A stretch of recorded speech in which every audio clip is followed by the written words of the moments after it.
एक बार फिर नमस्कार सभी को। विद्यापति के महत्वपूर्ण पदों की श्रृंखला में यह वीडियो क्रमांक 13वें इस वीडियो में फिर से क्रमशः 2 पंक्तियों को मैं लेकर आया हूँ और आज इन पंक्तियों में हम शिव स्वरूप को भी देखेंगे, उनका वर्णन करेंगे या कहें उनकी व्याख्या करेंगे। चलिए शुरू करते हैं आज का यह वीडियो।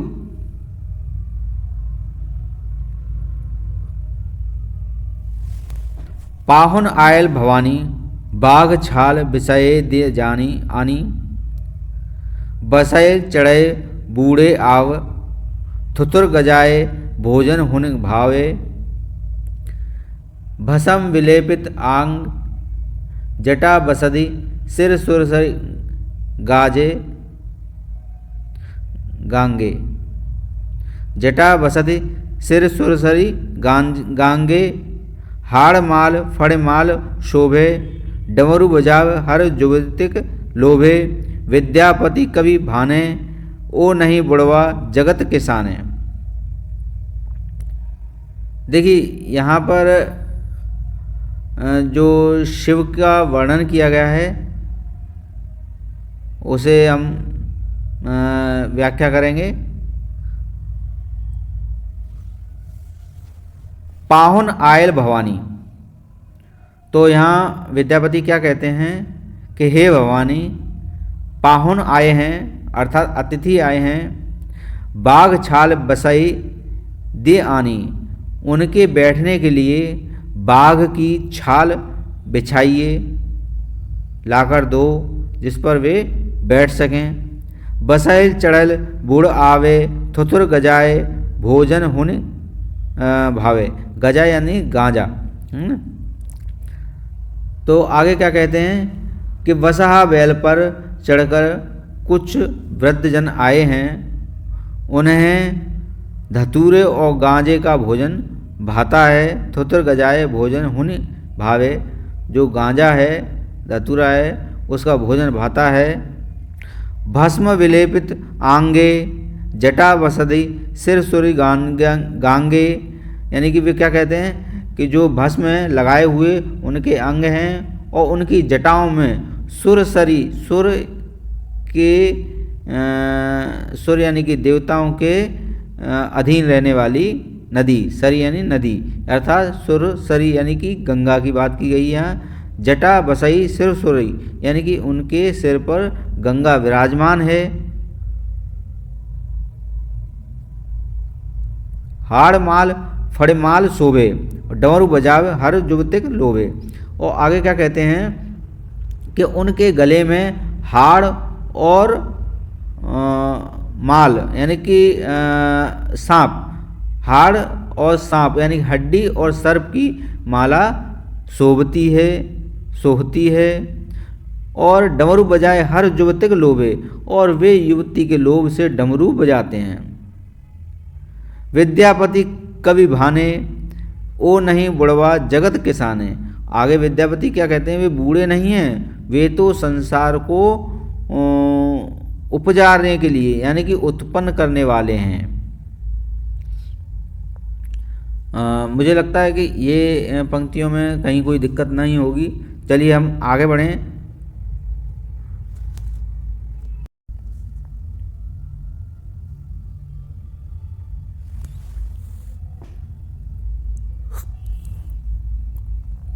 तरुअर बलिधरि दारे जाते, सखी गाढ़ आलिंगन तेहि भांति।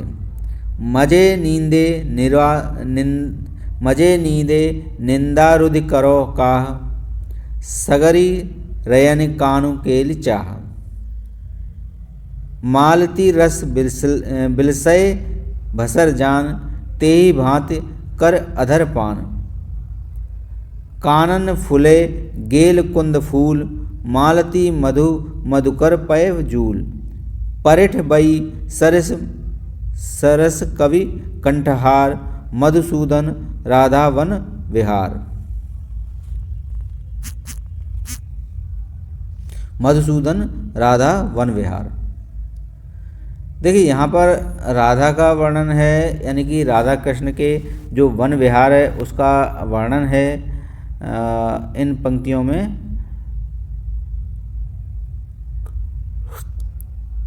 सबसे पहले हम यहाँ पर थोड़ी कठिन शब्दावली देख लें, पिछले वीडियो में नहीं देख पाए थे, चलिए कोई नहीं, पिछली पंक्तियों में, वीडियो में देखा है, इससे पूर्व जो निकल चुकी पंक्तियाँ इनमें की बात कर रहा हूँ। जो तरवर है, तरवर यानी कि वृक्ष होता है, बली यानी कि जो डाल है, लता है, उसके बारे में, डाल नहीं माफ़ कीजिए, लता जो पतली सी जो डोर होती है जिससे पत्तियाँ जुड़ी रहती हैं वह लता कहलाती है। तो तरवर, बली, डारे, डारे यानी कि डाल से है, निंदारुधि, निंदारुधि यानी नींद से अवरुद्ध होना, है ना। काह यानी क्या, जूल, देखिए यहाँ पर, यहाँ मालती मधु मधुकर पाए जूल, जूल का मतलब जुड़ाता है।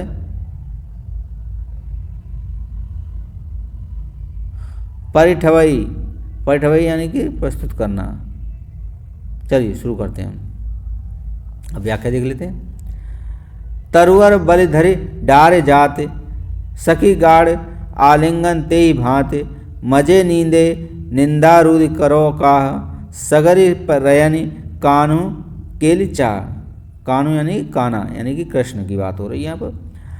तरवर यानी कि जिस तरह से वृक्ष यानी कि पेड़ जो लता को अपनी डाल से दबा कर रखता है, यानी कि उसे पकड़ कर रखता है, हे सखी उसी तरह श्री कृष्ण प्रगाढ़ आलिंगन देते हैं, यानी कि वे मुझे अपने में समाहित किए रहते हैं। तरुवर बलिधर डारे जात, सखी गाढ़ आलिंगन ते भांत, जिस प्रकार एक डाल अपनी लता को जकड़े रहता है, उसी तरह से जो श्री कृष्ण है वो हमें मुझे आलिंगन देते हैं। मजे नींदे निंदारूद करो का, सगरे रयन कानू केल चाह, और मैं नींद से जो निंदारूद यानी कि नींद से अवरुद्ध होकर, यानी कि नींद को त्याग करके भी क्या करूं कि सगरी रयन, रयन यानी कि रैन यानी कि रात्रि, और सगरी यानी कि समस्त रात्र यानी कि पूरी रात, कानू केली चाह यानी कि वे मुझसे क्या क्रीड़ा चाहते हैं, से सारी रात वे क्रीड़ा चाहते हैं। मालती रस बिलसए भमर भसर जान, ते ही भांति कर अधर पान, और उसी प्रकार जो कृष्ण है वे अधर का पान करते हैं, जैसे कोई भंवरा मालती के रस का विलास करना चाहता है, उसे पाना चाहता है, उसी प्रकार कृष्ण मेरे जो अधर हैं यानी कि होठ हैं उनका पान करना चाहते हैं। कानन फूले, कानन फूल गेल कुंद फूल, मालती मधु मधुकर पय जूल, परिठई सरस कवि कंठहार, मधुसूदन राधा वन विहार।